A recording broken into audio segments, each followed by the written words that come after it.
Purpose and meaning. Why is it so important? We'll talk about it today on The Good Life.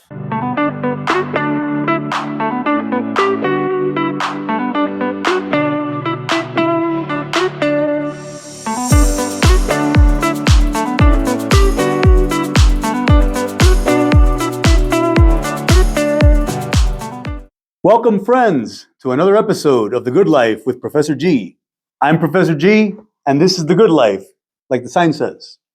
I'm really excited about sharing today's topic because it's a topic that has really impacted me personally in my professional life, in my family life, with the goals that I have set for myself, and the work that I've done with so many clients and so many students over the years. I was introduced to this concept when I was a student in grad school. The professors were asking us to take a look at all the different theories and schools of thought concerning psychology. And one school stood out for me at the time that was really impactful, and that was the humanistic existential approach. And I started to look into the different theorists and the different authors, and I stumbled upon a book that changed my life. And this book is Viktor Frankl's Man's Search for Meaning.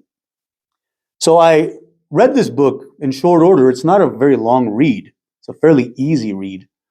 But upon listening to Dr. Frankl's story, I was really taken aback by the suffering that he endured and how he overcame that suffering and why it is that he developed the theory that he developed.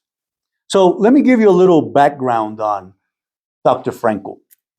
Dr. Frankl was born in 1905 in Vienna, Austria, to a Jewish family, the middle child of three. And early on in his life, he discovered a passion for psychology and a great interest in learning more about it. And in high school, he took an applied psychology class and he took to it. And he really enjoyed it. And he started to write about it. Now, at the time, some of you might be familiar with Dr. Sigmund Freud, who developed the psychosexual development theory. And Dr. Frankl, at the time, young Viktor, started to correspond with Dr. Freud and sending him letters and discussing the theories. And at 19, Dr. Freud was so impressed with Viktor's writings that he had one of his letters published in one of the journals of the day. Now, later on, they veered in their theories where, as I mentioned before, Dr. Freud had his psychosexual theory of psychoanalysis, where he felt that men and women were drawn by a will to desire or a will to pleasure, where later on Dr. Frankl said, no, it's more about a will to meaning. So, continuing with Dr. Frankl's story, at age 24, he graduated from a school in Vienna with his MD in psychiatry. And he worked at a clinic, and he had established a center for students who had been struggling with suicide. Unfortunately, they had a lot of these incidents when he was there, and he decided to tackle that very difficult subject. And upon his graduation, the center that he had started as a student had seen numbers drop. So obviously, Dr. Frankl's influence was a very good and a very strong influence, even as a young man. Now, as some of you know, later on in the 30s, specifically in 1938, Nazi Germany annexed Austria. And so the work that Dr. Frankl was doing with research and working with suicide cases and a variety of different people with depression and anxiety and things like this started to come to a grinding halt. Being that he was from a Jewish family and Jewish himself, that was not something that the Nazi government was happy about. So he was unable to really do the things that he wanted to do in his practice. And one day in 1942, the Nazi soldiers showed up. They took Viktor and his family and his young bride. They had only been married for 9 months. In fact, his wife Tilly was pregnant with their first child and was forced to abort the child, which was a horrible thing, obviously. And they were all taken to the concentration camps. Now, Dr. Frankl kind of figured what was happening here, and he grabbed all of the manuscripts that he could take and minimized them as much as possible and shoved them into his coat pockets so that he could continue his work wherever it was that they sent him. Now, unfortunately, of the family members that were taken to these concentration camps, Dr. Frankl was the only survivor. His mother, his brother, his father, and his young bride all perished in those terrible places. His sister was fortunate enough to escape when she saw trouble to Australia. And there isn't much to be told about that. And I'm not sure how she managed to do that, but somehow she realized that something was happening that was not good, and she left the country. But Dr. Frankl was forced to enter these labor camps. And the first thing that he realized was that these people were not going to allow him to continue his work. Because as soon as they arrived, they were undressed, they were shaved, all of their belongings were set on fire, and they were basically dehumanized in these camps. So Dr. Frankl saw himself in a situation where he was going to have to really dig deep down inside and use some of the theories that he was already developing in real time in those camps where all hope seemed to be lost. He carried within him one thing, one purposeful and meaningful thing that carried him through and led to ultimately surviving this situation. He was committed to finishing the work that he began. He was going to finish this work no matter what. And he promised himself that he would do that day one. Now, he talks about in the book how he would look around at the other prisoners that were there, and from his research would notice the ones that had a better chance of surviving and the ones who did not. And sadly, he discovered that he was right about a lot of them. Because when he saw a man lose his purpose and his meaning, it was all she wrote. That person would perish at some point, would give up, would fight back, would not keep their center, would respond to the guards in a way that led to maybe them being murdered or punished in some way. But because Dr. Frankl had that one very important task to complete, he managed to keep himself centered and focused. And at some part in the book, he talks about being by the train tracks with the rest of the prisoners that had been put in his group, wearing shoes that didn't fit them, with sores on their feet, cold, hungry, out there forced to work without any nutrition or proper sleep or anything like this. And when he was out there working on the train tracks, he started to think about some of the stuff that he was researching. And he stumbled upon the power of humor. And he remembered how important humor was to the human spirit. So what he did is that he asked the group of men that he was working with to not think about the train tracks, to not think about the Nazi guards, to not think about the sores in their feet. Instead, to think about a joke that would make the rest of them laugh. And he would do this day after day after day. And sometimes they'd show up and the guys would be ready to share a joke that would make all of them laugh. In fact, there was one gentleman there who was a doctor.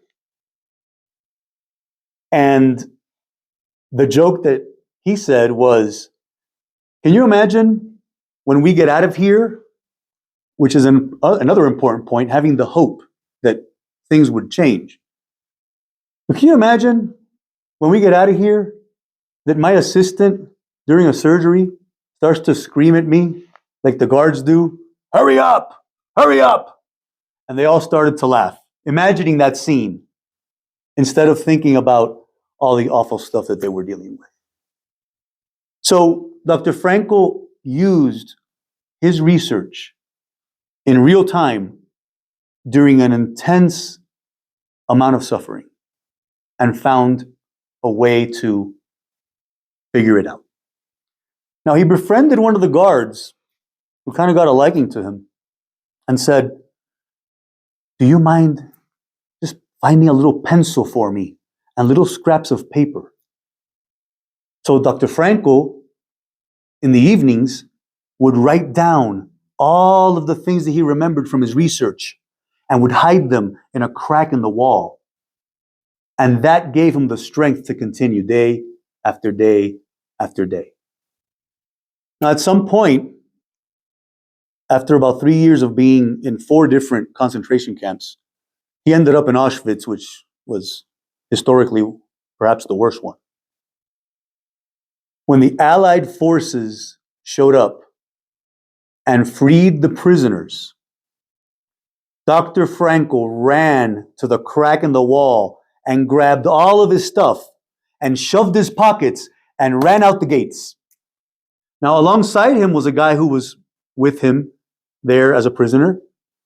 And he said, look, let's go run to that farmhouse over there and let's steal all their stuff and let's, take all they've got. And Dr. Frankl said, no, why would we do that? And he said, well, look what they did to us. And Dr. Frankl said, no, the Nazis did that to us. Those people did not. So he kept his integrity despite the intense amount of suffering and loss that he had endured in the previous years. So this was around 1945, 1946. Shortly after his release, he started to write this book. He didn't wait. In fact, I suspect that he thought about this while he was still inside. That he thought about writing this book. And he wrote it in 9 days. And he wrote it anonymously. And during an interview that I watched in the 70s, because he ended up dying in the 90s, because as a very young man, he went through all this stuff, but he ended up living to be 92 and marrying and having a child, a daughter who became a child psychologist, and developing his theory of logotherapy. But when he initially wrote this book anonymously in a 9-day period, he said that he was writing it to a dying man. Not anyone in particular, just anyone who felt like they were dying. Because during that time that they were in the concentration camp, they all felt like they were dying. And they had to find purpose and meaning despite the suffering that they were going through. So the original manuscript doesn't include the second part, which the new one does, which is on logotherapy. So logotherapy is, like I said, meaning. The word logos in Greek is meaning, so he called his form of treatment logotherapy. And I have used this mode of therapy with several clients, and one of the ways that we do this is by having someone, well, first you have to establish some type of trust with the person. I believe that a client has to trust you before they'll follow you, right? Or follow your guidance. This reminds me of a case that I had about 10 years ago with a young man who had gotten in trouble with the law. by using drugs and misbehaving and having his parents call the police on him, and just some ugly stuff that was going on with him. So he was asked to go to therapy, and he was assigned to me. And after a few meetings with him, I realized that this kid was not just a juvenile delinquent who was causing trouble. He was a very deep thinker, and he had some major goals. And despite couch surfing with a buddy, he was participating in a community theater event and was one of the characters in the play Rent. So that was really interesting for me. So I decided to use one of the techniques from logotherapy where you have the client lay down and do some deep breaths and relax their body. And then I walk them through a visualization. And in that visualization, I have them imagine that they are in their deathbed many, many years from now. And I have them look at the linens, and I have them look at the flowers, and I have them look at the nurses and the machine that goes beep and blip and all that stuff. And when I feel like I have them in a good place, I ask them the following question: what would you regret not doing? What would you regret not doing in life? And he sat up and he said, not writing a play that made people cry. And I said, bingo, that's it. He knew what his purpose and meaning was going forward. This was something that he needed to accomplish. And he did very well after that. In fact, I went and saw him perform, and he was excellent. And I didn't even tell him that I was there. A few more examples of people who have found deep purpose and meaning despite terrible suffering, like Dr. Frankl did, is a woman by the name of Candy Lightner. Candy Lightner started MAD, Mothers Against Drunk Driving, in 1983. And why did she do this?